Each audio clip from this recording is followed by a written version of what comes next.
നമസ്കാരം. മോദിക്ക് വേണ്ടി എഫ്സ്റ്റീനെ കണ്ടത് അംബാനിയോ?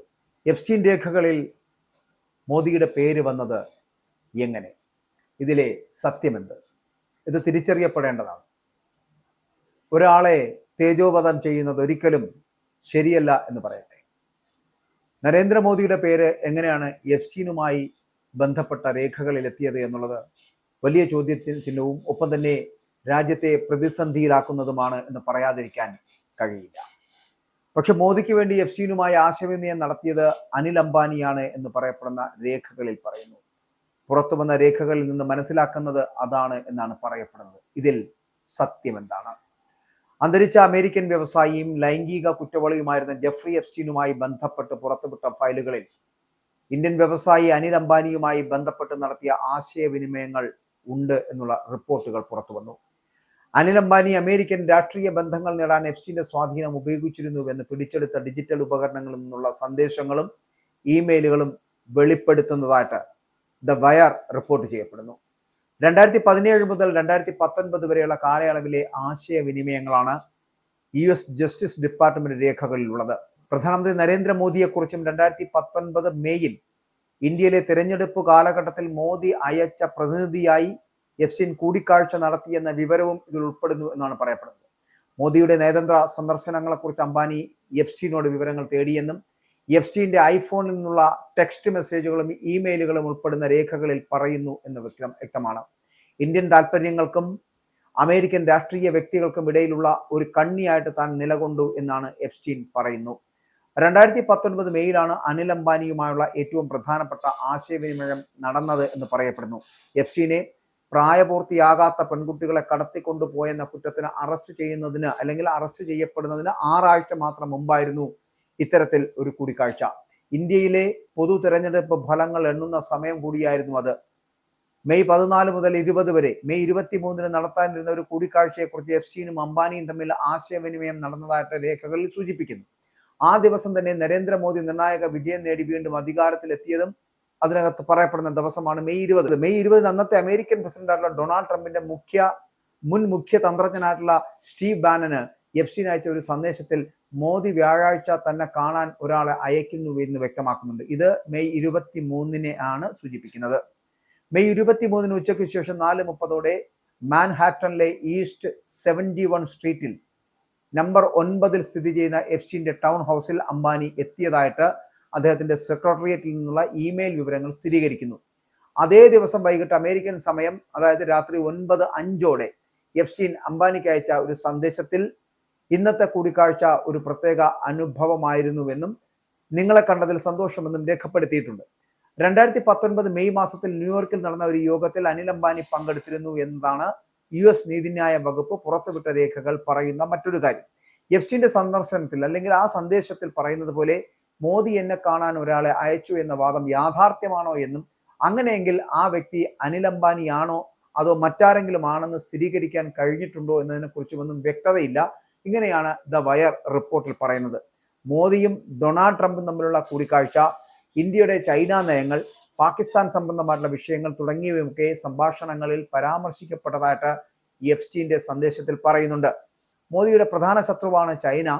പാകിസ്ഥാൻ മേഖലയിലെ ചൈനയുടെ സ്വാധീനവും ഒരു കാരണമാണ് എന്നും ആ വ്യക്തി പറഞ്ഞതായിട്ട് എഫ്സ്റ്റീൻ സന്ദേശത്തിൽ കുറിച്ചു വയ്ക്കുന്നു.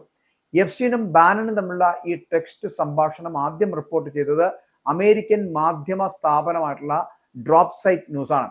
2017 ഓഗസ്റ്റിൽ വൈറ്റ് ഹൗസ് വിട്ടിരുന്നുവെങ്കിലും അമേരിക്കയിലെ രാഷ്ട്രീയ വൃത്തങ്ങളിൽ സ്വാധീനമുള്ള വ്യക്തിയായിരുന്നു സ്റ്റീവ് ബാനൻ. ചൈന വിരുദ്ധ നിലപാടുകൾ ശക്തമായിട്ട് ഉയർത്തിപ്പിടിക്കുന്ന ആളായിരുന്നു ഈ സ്റ്റീവ് ബാനൻ. മെയ് 24 ബാനൻ എഫ്സ്റ്റീൻ അയച്ച സന്ദേശത്തിൽ മോദിയെക്കുറിച്ച് ഇന്ത്യക്കായിട്ട് 1 മണിക്കൂർ ദൈർഘ്യമുള്ള ഷോ ചെയ്യുമെന്നും അമേരിക്കൻ ഹിന്ദു പ്രതിനിധികളെയും ഞങ്ങൾ കൂടെ കൊണ്ടുവരുമെന്നും ഒക്കെ അറിയിക്കുന്നുണ്ട്. അതേസമയം എഫ്സ്റ്റീനും അംബാനിയും തമ്മിലുള്ള ബന്ധം 2017 ഫെബ്രുവരിയിൽ ആരംഭിച്ചതായിട്ട് രേഖകൾ പറയുന്നുണ്ട്.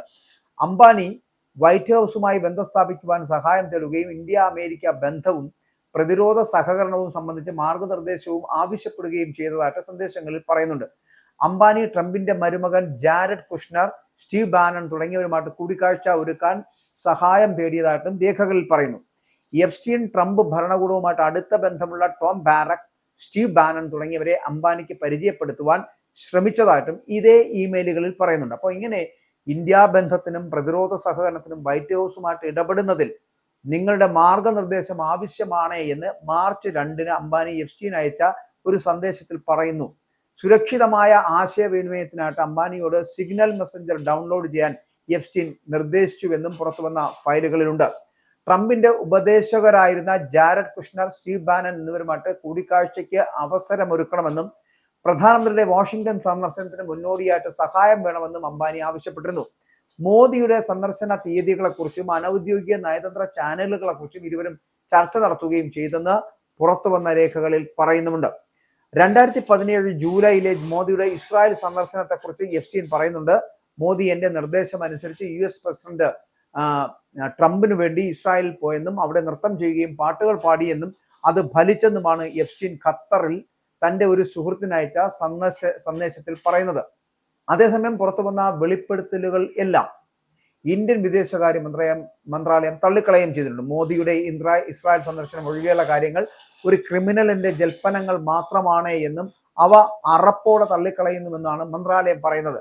2008 പ്രായപൂർത്തിയാകാത്ത കുട്ടിയെ വേശ്യാവൃത്തിക്ക് പ്രേരിപ്പിച്ച കേസിൽ എപ്സ്റ്റീൻ കുറ്റക്കാരനെന്ന് കണ്ടെത്തിയിരുന്നു. തുടർന്ന് 18 മാസം ജയിൽ ശിക്ഷ അനുഭവിക്കുകയും ചെയ്തിരുന്നു. പിന്നീട് ഇയാൾ ജീവനൊടുക്കുകയും ചെയ്തു. ജെഫ്രി എപ്സ്റ്റീനുമായി ബന്ധപ്പെട്ട ദശലക്ഷക്കണക്കിന് വരുന്ന പുതിയ രേഖകൾ കഴിഞ്ഞ ദിവസം US നീതിന്യായ വകുപ്പ് പുറത്തുവിട്ടിരുന്നു. 3 ദശലക്ഷം പേജുകളും 1.8 ലക്ഷം ചിത്രങ്ങളും 2000 വീഡിയോകളും അടങ്ങിയ രേഖകൾ ഔദ്യോഗിക വെബ്സൈറ്റിലൂടെയാണ് പ്രസിദ്ധീകരിച്ചിരിക്കുന്നത്.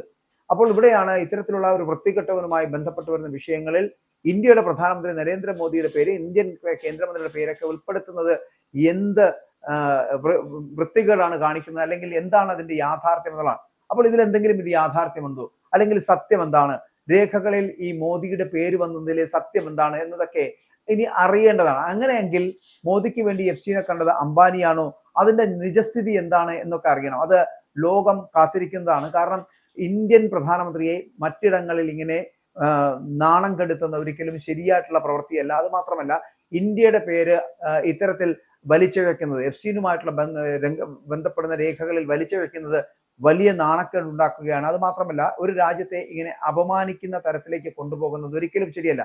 അതും ഇന്ത്യയുടെ പ്രധാനമന്ത്രിയായിട്ടുള്ള നരേന്ദ്രമോദിയുടെ പേര് വെച്ചിട്ട്.